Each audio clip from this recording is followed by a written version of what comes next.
OneFM et One TV présente la rubrique Émile Frey Genève Acacia. Émile Frey Genève Acacia, plus qu'un agent BMW et Mini.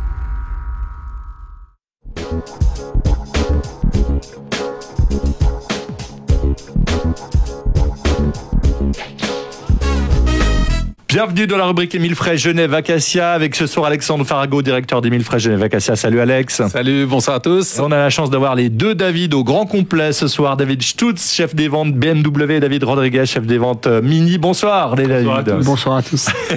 On va commencer par Mini. D'ailleurs, il y a des bonnes nouvelles à annoncer, notamment l'arrivée enfin d'une Mini 100% électrique pour l'année prochaine. Alors oui, effectivement, à partir du mois de septembre, donc on pourra configurer cette Mini que tout le monde attendait, cette Mini qui sera 100% électrique pour une commercialisation des véhicules en fait qui se fera à partir de mars 2020. Donc les clients à partir de septembre 2019, donc c'est un privilège pour eux de pouvoir venir jusqu'à la concession, pouvoir configurer le véhicule et pré-réserver en fait en quelque sorte le véhicule parce que c'est vrai qu'on s'attend à un gros succès et on s'attend à ce que les lignes de production soient rapidement engorgées en fait. Et ce sera quel style de Mini justement pour l'électrique ? Alors pour l'électrique, on va rester sur la base de la Mini 3 portes, que tout le monde connaît, d'accord. Sauf qu'on aura un véhicule qui sera complètement électrique, donc ce ne sera pas un véhicule hybride, mais on parle bien d'un véhicule complètement électrique, au même titre par exemple une BMW i3. Ça existait déjà, hein, les hybrides chez Mini. C'est celle qui avait le logo jaune, si je ne m'abuse. Exactement, ça existait déjà. C'était la Countryman, justement, qui était disponible en fait avec un moteur thermique et un moteur électrique, donc un vrai véhicule hybride, sachant que c'est un véhicule hybride qu'il faut avoir possibilité en fait de brancher en fait. Ces plugins, c'est comme un smartphone en fait. Il faut avoir la capacité en fait de pouvoir brancher le véhicule. D'accord. Pour l'hybride aussi. Alors. Ah oui. L'hybride et le véhicule électrique. Oui, ça j'imagine bien, l'électrique effectivement. Très bien, donc ça c'est pour 2020, mais il faut déjà les configurer en septembre, les réserver. Les véhicules, on va dire que la communication sur le véhicule va commencer à partir de juillet. Ces véhicules-là, on pourra les configurer à partir de septembre, et donc on pourra commander évidemment à partir de septembre les véhicules pour les clients. On pourra les pré-réserver en fait. Très bien. On va parler aussi des John Cooper Works, qui sont ces préparations surboostées de certains modèles de chez Mini. Exactement. Est-ce que tu peux nous en dire plus ? Alors là, voilà, on va revenir sur quelque chose de plus concret. Voilà. On va revenir sur quelque chose de plus concret quand même. C'est vrai que donc à partir de mai justement, on aura les nouvelles John Cooper Works, donc dans les versions Countryman et Clubman. Donc en termes de look, on va avoir des véhicules qui vont être un peu plus sportifs. Oui. Mais c'est vrai que la grosse évolution, ça va être en fait sur la motorisation, puisqu'aujourd'hui la précédente Mini John Cooper Works c'était 231 chevaux, et aujourd'hui sur les versions Clubman et Countryman, on aura des moteurs qui font 300 chevaux. Wow. C'est bien, on va pouvoir faire du rallye. Et pour la Mini Grand Prix, du coup, la Mini GP. Ah, donc elle a vendu la mèche. Effectivement, donc il est prévu normalement en 2020 qu'on ait aussi la sortie, la réédition en fait de la Mini GP, qui est une voiture vraiment spécifique. C'est un véhicule en 2 places avec des arceaux à l'intérieur. C'est un véhicule qui est dédié en fait au circuit, d'accord, mais qu'on pourra malgré tout utiliser sur route. Donc là, on part sur la base de la Mini 3 portes, donc de la petite Mini, qui est vraiment retravaillée, donc au niveau du châssis, au niveau du moteur, et là on arrivera à voir sur cette fameuse GP le moteur de la Countryman et de la Clubman qui fera 300 chevaux. Très bien, David Rodriguez a eu son temps de parole de toute l'année. Je vous propose qu'on parle de BMW. Je vous propose qu'on passe à BM dans un instant. On va parler d'hybride et de chargeurs à induction, ça c'est révolutionnaire, et c'est dans la suite de la rubrique Émile Frey Genève Acacia. À tout de suite.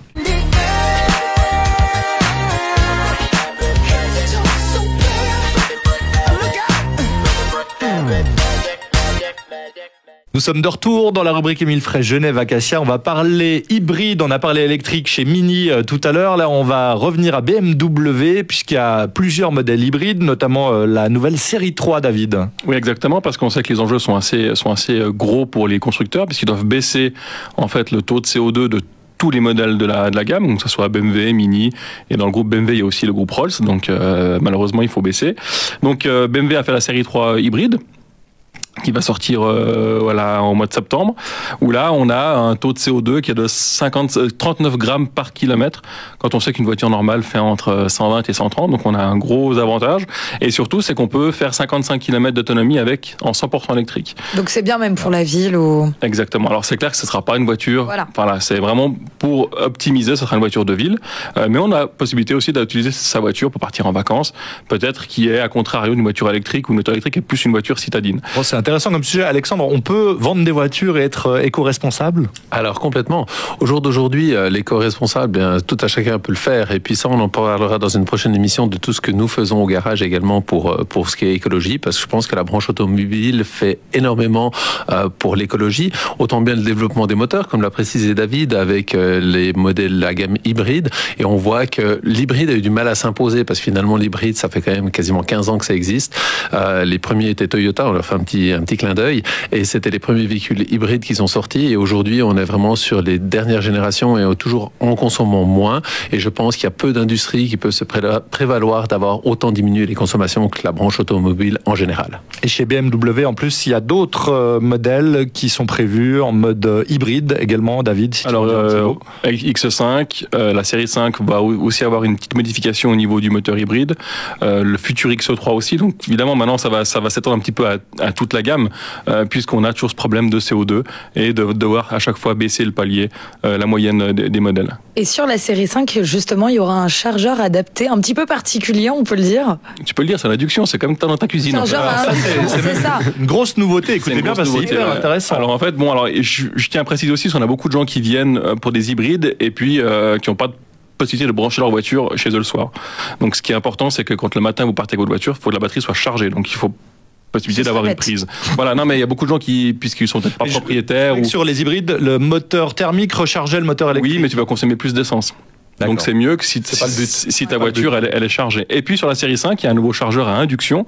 Donc on pose une plaque comme on pourrait avoir maintenant vous avez un plateau pour votre téléphone par exemple. Et ben vous le mettez au milieu de votre place de parc et puis vous allez la mettre dessus. Donc c'est la voiture qui va vous guider où est-ce que vous devez la placer et la charge va se faire par induction. Donc plus de câbles de la voiture à la place de parc ou à votre garage. Et puis ça grille les petits rats qui passent entre la voiture et la plaque. Je te dirais quand on aura essayé, j'ai en lâché un ou deux. Non, il y a aucun problème de danger, mais c'est clair que c'est par terre, c'est pas encombrant du tout, donc c'est une bonne nouveauté pour nous. Très bien. Merci beaucoup messieurs. On vous retrouve la semaine prochaine et on retrouve cette vidéo bien sûr sur One TV et sur le Facebook de One FM. À la semaine prochaine. Bonne soirée. Bonne soirée. Au revoir. Ciao. C'était la rubrique Émile Frey Genève Acacia. Émile Frey Genève Acacia, plus qu'un agent BMW et Mini.